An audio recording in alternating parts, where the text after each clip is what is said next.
Bismillahirrahmanirrahim. Assalamualaikum warahmatullahi wabarakatuh. Alhamdulillahi rabbil alamin. Assalatu wassalamu ala ashrafil anbiya'i wal mursalin wa ala alihi wa sahbihi ajma'in, amma ba'. Pertama-tama, marilah kita bersama-sama memanjatkan rasa syukur kehadirat Allah Subhanahu wa ta'ala, yang mana tiada henti-hentinya Allah Subhanahu wa ta'ala memberikan nikmat kepada kita dari mata terbuka sampai tertutup kembali. Nikmat-nikmat Allah Subhanahu wa ta'ala senantiasa mengalir pada diri kita semua.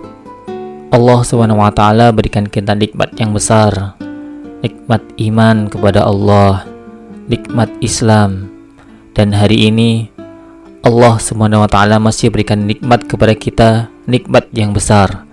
Allah pertemukan kita dengan bulan Ramadan yang mulia. Semoga Allah Subhanahu wa ta'ala memberkahi bulan Ramadan tahun ini.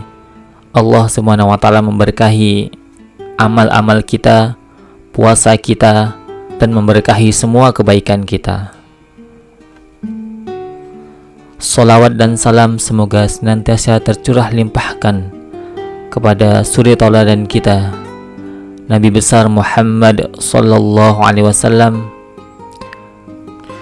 beserta keluarganya, para sahabatnya, dan seluruh pengikutnya yang istiqomah menjalankan risalahnya hingga yaumil qiyamah. Ikhwan akhwat yang dirahmati Allah Subhanahu wa ta'ala, hari ini kita akan membahas sedikit tentang salah satu sahabat Nabi Muhammad sallallahu alaihi wasallam yang mulia. Sahabat yang mendapatkan keberkahan dari doa orang tuanya. Sahabat tersebut adalah Sa'id bin Zaid. Sa'id bin Zaid adalah seorang sahabat Rasulullah sallallahu alaihi wasallam yang mulia. Beliau termasuk orang yang awal masuk Islam dan juga termasuk orang yang dijanjikan masuk surga oleh Rasulullah sallallahu alaihi wasallam. Sa'id bin Zaid memiliki banyak keutamaan sebagaimana sahabat-sahabat Rasulullah sallallahu alaihi wasallam yang lain.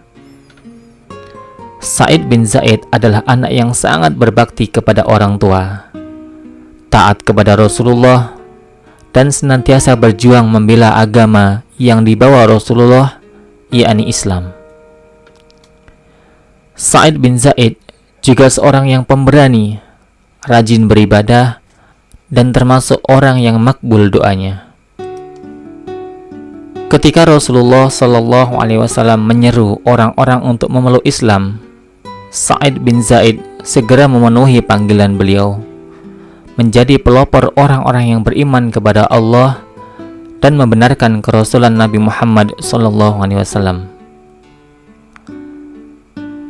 Sa'id bin Zaid dididik oleh seorang ayah yang sepanjang hidupnya giat mencari agama yang hak. Bahkan dia mati ketika sedang berlari kepayahan mengejar agama yang hak, yakni Islam. Sebelum wafat, ayah Sa'id, yakni Amr bin Nufail, berdoa seraya menengadahkan tangannya ke langit. Ya Allah, jika Engkau mengharamkanku dari agama yang lurus ini, maka janganlah anakku Sa'id diharamkan pula darinya. Doa ayahnya tersebut dikabulkan oleh Allah Subhanahu wa ta'ala. Ketika mengetahui Nabi Muhammad sallallahu alaihi wasallam diutus menjadi nabi dan rasul untuk mendakwahkan Islam, Sa'id bin Zaid pun segera masuk Islam. Sa'id bin Zaid masuk Islam tidak seorang diri. Dia bersyahadat bersama istrinya, yakni Fatimah binti Khattab, adik perempuan Umar bin Khattab. Karena pemuda Quraisy ini masuk Islam, dia disakiti dan dianiaya, dipaksa oleh kaumnya supaya kembali kepada agama mereka yang lama, yakni agama jahiliyah mereka. Tetapi jangankan mengembalikan Sa'id bin Zaid kepada kepercayaan nenek moyang mereka, sebaliknya Sa'id bin Zaid dan istrinya sanggup menarik seorang laki-laki Quraisy yang sangat kuat fisiknya maupun intelektualnya, bisa membawanya masuk Islam. Mereka berdualah yang menyebabkan Umar bin Khattab radhiyallahu anhu masuk Islam.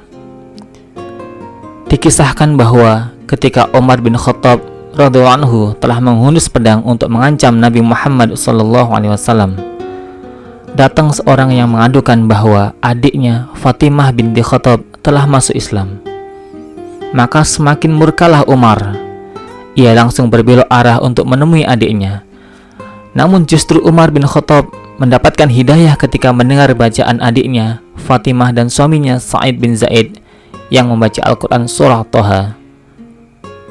Umar bin Khattab radhiyallahu anhu, sang singa padang pasir, pun masuk Islam sebab beliau.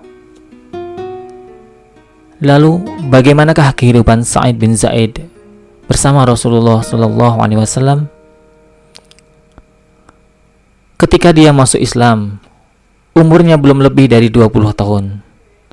Selain perang Badar, dia turut berperang bersama-sama Rasulullah SAW dalam setiap peperangan. Ketika itu dia sedang melaksanakan suatu tugas penting lainnya yang ditugaskan Rasulullah SAW kepadanya. Dia turut mengambil bagian bersama-sama kaum muslimin mencabut singgasana Kisra Persia dan menggulingkan kekaisaran Romawi. Dalam setiap peperangan yang dihadapi kaum muslimin, dia selalu memperlihatkan keberanian yang luar biasa. Ketika Nabi Muhammad SAW memerintahkan para sahabat untuk hijrah ke Yastrib atau Madinah, Sa'id bin Zaid termasuk sahabat yang bersegera untuk pindah. Setelah sampai di Madinah, Rasulullah SAW mempersaudarakannya dengan Rafi' bin Malik al-Zuraqi. Lalu pada tahun kedua Hijriah sebelum perang Badar terjadi, Sa'id bin Zaid diutus Rasulullah SAW untuk memantau kabilah Quraisy yang berpulang dari Syam. Ia adalah satu di antara 9 orang yang diutus Nabi ke sana di bawah pimpinan Abu Ubaidah bin Jarrah. Pada intinya, Sa'id bin Zaid dan kawan-kawannya ini tidak bisa mengikuti perang Badar. Hal ini dikarenakan sesampainya mereka di Madinah untuk memberikan info yang didapat, di saat yang sama Rasulullah SAW tengah berperang melawan kaum Quraisy. Rombongan ini segera menyusul ke Badar. Namun baru sampai di wilayah bernama Turban, Rasulullah SAW bersama pasukannya tengah menuju jalan pulang. Meski demikian, pasukan ini tetap mendapat bagian ghanimah sebagaimana pasukan yang ikut berperang. Setelah ketidakikutsertaannya dalam perang Badar, Sa'id bin Zaid merasa menyesal. Ia menembusnya dengan terus mengikuti peperangan berikutnya. Sa'id bin Zaid tidak pernah lagi absen dalam perjuangan bersama Rasulullah SAW, mulai dari perang Uhud, Khandaq, dan lainnya. Sampai akhir hayatnya, ia tetap teguh menjaga iman dan agamanya. Ketika beliau wafat, ia dimandikan, dikafani, dan disolatkan oleh para sahabat yang utama, termasuk Sa'ad bin Abi Waqqas dan Abdullah bin Umar. Dari kisah tersebut, kita dapat mengambil pelajaran bahwa seorang muslim harus senantiasa menjaga dan memperjuangkan kebaikan, sebagaimana Sa'id bin Zaid menjaga dan memperjuangkan iman dan agamanya bersama Rasulullah SAW dan para sahabat lainnya sampai akhir hayat. Semoga Allah Subhanahu wa Ta'ala memberikan kita hidayah untuk meneladani beliau. Amin ya rabbal alamin.